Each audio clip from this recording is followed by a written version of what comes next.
punya data yang begitu banyak, yang mungkin ribuan atau puluhan ribu. Kemudian kita gunakan cara membuat nomor urut otomatis seperti ini. 1, 2, 3. Tentu saja akan sulit. Atau mungkin sedikit lebih canggih. 1, kita drag ke bawah, kemudian tekan fill series. Nah, memang cepat sih, tapi ini tetap saja dianggap sebagai manual. Cara manual kedua bisa ada yang seperti ini. Saya pernah melihat ditambahkan 1 seperti ini, kemudian di copy ke bawah. Nah, ini juga tetap cara manual. Lalu bagaimana caranya supaya membuat nomor urut otomatis yang terlihat sepele seperti ini namun juga fungsinya sangat penting dalam sebuah data. Itu supaya lebih cepat ya, bisa menggunakan rumus fungsi. Salah satunya adalah rumus fungsi if ya. Caranya begini, sama dengan if buka kurung, kita geser ke sel E3 sama dengan tanda petik 2 titik koma tanda petik 2, kemudian titik koma kembali, if kembali ke sel E3 sama dengan sel E3 titik koma 1. Nah, ini bacanya seperti apa? Maksudnya seperti ini. If E3 sama dengan 0, maka D3 juga akan 0. Tanda titik koma ini bisa diartikan sebagai maka. Nah, perhatikan untuk tanda titik koma ini tergantung dari settingan bahasa di komputer ya. Jika menggunakan bahasa Inggris atau bahasa Indonesia saya lupa. Pokoknya perhatikan di petunjuknya di bawah sini. Ini ada titik koma atau menggunakan titik 2 gitu. Kemudian selanjutnya if E3 sama dengan E3 maka 1, artinya jika E3 itu sama dengan E3 apapun isinya, ada isinya, artinya di E3 itu ada isinya, maka sel D3 itu akan muncul angka 1. Nah, di sel D3 seperti itu. Kita enter. Kemudian copy lagi ke sel D4 1 kali saja. Nah, seperti ini. Angka 1 sini tambahkan, arahkan ke sel D3. Nah, kemudian tinggal di copy ke bawah. Nah, seperti ini. Mari kita coba di mulai E3 kita isi A. Nah, otomatis dia muncul angka 1, nomor urut 1, B, C, D, E, F, G, H, dan seterusnya. Seperti itu. Nah, namun fungsi if ini sedikit memiliki kelemahan. Jika data itu dipastikan tidak ada lompat-lompat dan sebagainya, bisa menggunakan ini. Namun jika datanya ini nantinya akan lompat-lompat, tidak tahu nanti akan diisi di baris keberapa, itu dia tidak bisa menjadi nomor urut. Misalnya seperti ini. Saya hapus 1 ya. Nah, akan muncul seperti ini value. Lalu cara terakhir, ini menurut saya yang paling tepat dan paling mudah untuk digunakan di semua laporan atau data atau form atau apapun, itu dengan masih menggunakan rumus fungsi juga atau formula function juga. Caranya seperti ini, sama dengan ini penggabungan antara fungsi if G3 sama dengan tanda petik 2, maka tanda petik 2. If G3 sama dengan G3, maka count E atau count A, buka kurung, arahkan ke G3 lagi, kemudian titik 2, itu otomatis akan muncul G3 lagi, ngikutin. Kemudian di sel G3 yang pertama ini selipkan atau sisipkan kunci.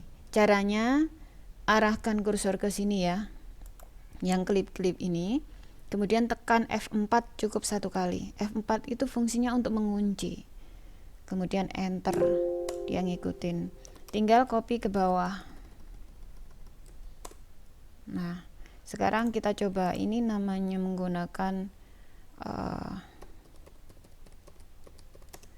fungsi if dan count E.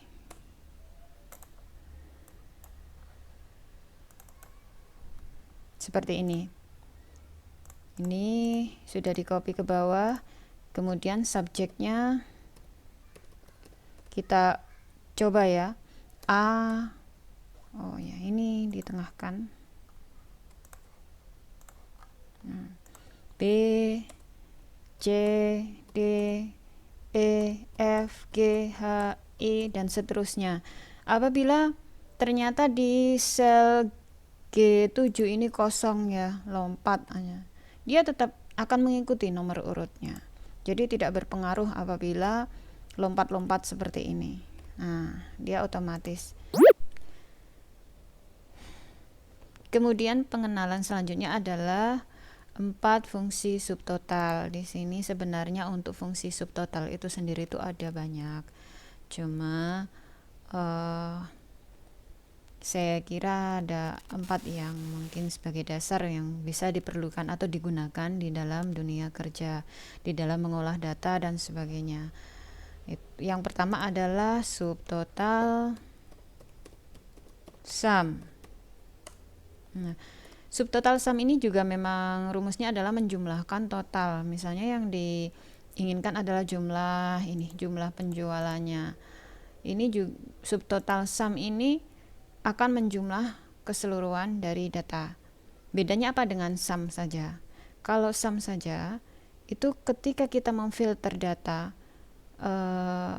kita ingin mencari atau mengetahui data di tanggal tertentu atau kode tertentu, jumlah totalnya itu tidak akan berubah, yaitu total keseluruhan yang tetap tampil. Tapi kalau subtotal sum itu akan menyesuaikan jumlah dari total keseluruhannya, itu menyesuaikan dengan data yang kita filter. Kita ingin mencari tanggal tertentu, maka jumlah total dari tanggal tertentu itu yang akan tampil. Rumusnya adalah sama dengan sum buka kurung, sama dengan sub total buka kurung cari yang sum, double klik, titik koma, langsung diblok saja dari atas ke bawah, enter. Nah, ini adalah jumlahnya. Mari kita coba untuk kita filter. Misalnya ingin mencari atau melihat data tanggal 7 saja. Nah, tanggal 7 sekian, atau misalnya dari tanggal 7 kita ingin melihat satu SKU saja. Ini seperti ini. Nah, selanjutnya kemudian subtotal average.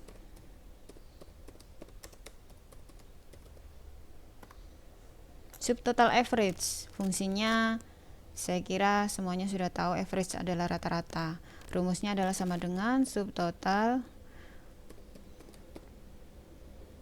buka kurung cari average 101, double klik ya, titik koma atau titik 2, kemudian di blok semuanya, enter. Nah, ini adalah average dari keseluruhan tanggal. Kalau misal kita mau melihat di tanggal 5 saja, maka average-nya di tanggal 5 penjualannya adalah 492.000.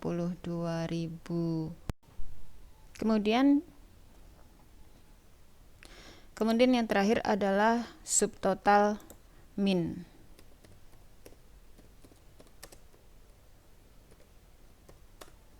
Rumusnya adalah sama dengan subtotal buka kurung cari min double klik titik koma sama seperti tadi di blok sampai bawah enter. Nah, minimal akan tampil secara keseluruhan. Kemudian misalnya kita coba untuk melihat di data di tanggal 4 Mei, maka minimal adalah 259 seperti itu. Selanjutnya adalah mengenal tentang validasi dan VLOOKUP. Nah, validasi itu apa?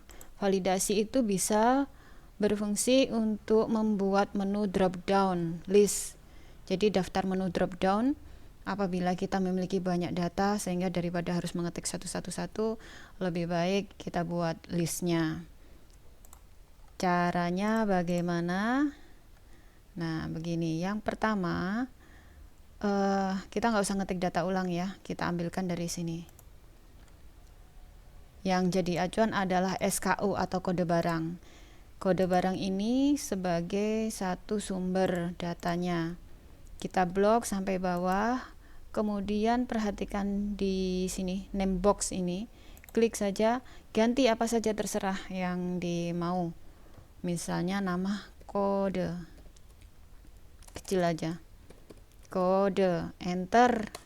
Nah, dia sudah muncul ringnya. Di ring ini C3 sampai C14 ini name boxnya adalah kode.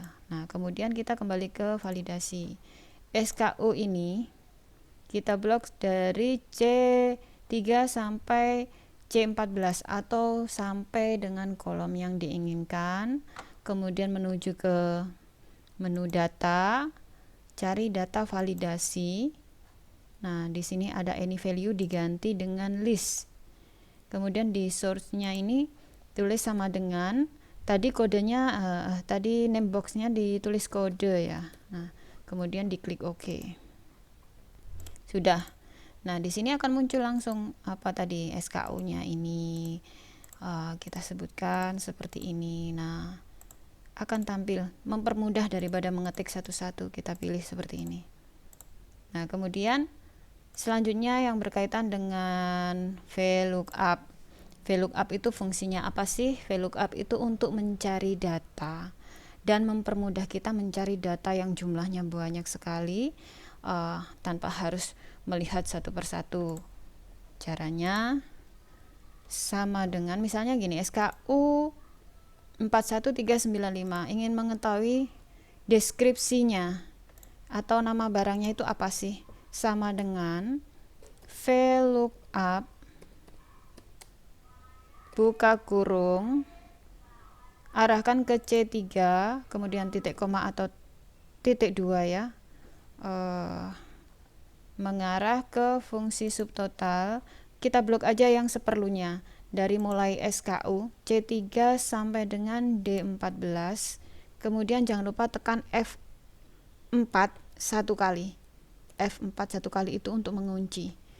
Kemudian titik koma lagi, kita hitung jumlah kolom antara C sampai D. Ini C adalah kolom ke-1, D adalah kolom kedua. Kemudian di sini kita tulis angka 2 karena yang kita cari adalah deskripsi. Kemudian jangan lupa ditambahkan false. Fungsinya agar jika angka-angka atau kode-kode yang di sini ini tidak berurutan sekalipun, pencarian deskripsi atau data apapun yang lain tidak akan menjadi bergeser. False, tutup kurung, enter. Nah, kemudian tinggal di copy ke bawah.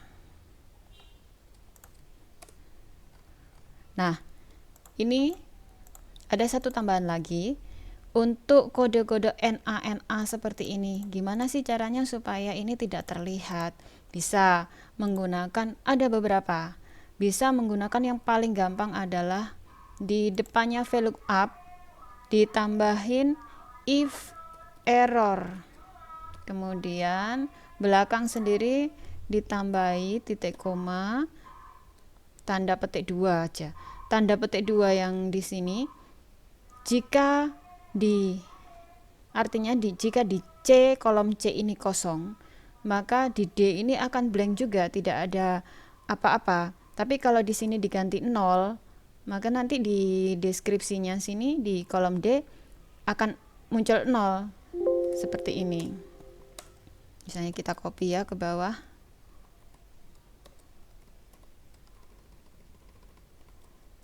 Nah, seperti ini. Maka daripada terlihat tidak sedap ya dilihat ya, lebih baik kita ganti saja 0 ini dengan tanda petik 2, artinya biar kelihatan kosong saja kalau misalnya tidak ada SKU yang muncul. Nah, seperti ini. Ini adalah cara untuk menetralkan kolom D supaya tidak muncul NA begitu. Kemudian yang terakhir adalah fungsi SUMIF. Fungsi SUMIF ini sangat berguna. Kita bisa menggunakannya, memanfaatkannya untuk mencari ringkasan data. Misalnya laporan penjualan, kita ingin per bulan Agustus ini jumlah total salah satu SKU itu berapa sih penjualannya, atau beberapa SKU dan sebagainya. Intinya ini adalah untuk mengetahui jumlah total dari beberapa data yang sama gitu. Tadi kita sudah belajar tentang validasi. Nah, kita copy dulu aja di sini salah satu. Kemudian delete, terus kita copy lagi ke bawah. Dan di sini tadi adalah deskripsi ya. Deskripsinya juga bisa kita copy.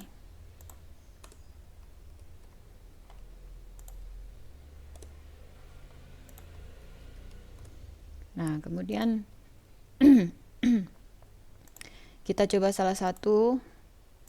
Ini adalah 41395. Kuantitinya berapa? Menggunakan SUMIF, sama dengan SUMIF. Kita mengarah ke ini data ya. Kita di blok semuanya. Nah, ini tadi muncul kode di sini karena tadi name box-nya sudah diganti. Kemudian titik koma. Kemudian balik lagi ke sheet ini. Arahkan ke sel B3. Kemudian titik koma lagi. Kembali ke data. Kita mau cari apa? Total quantity. Nah, berarti sini adalah di blok. Kemudian enter. Nah, jumlahnya sudah tampil.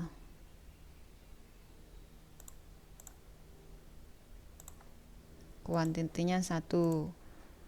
Di copy saja ke bawah.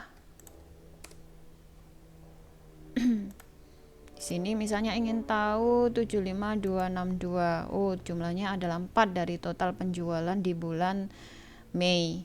Kemudian ingin tahu total 75239. Totalnya 2 selama bulan Mei. Seperti itu kira-kira.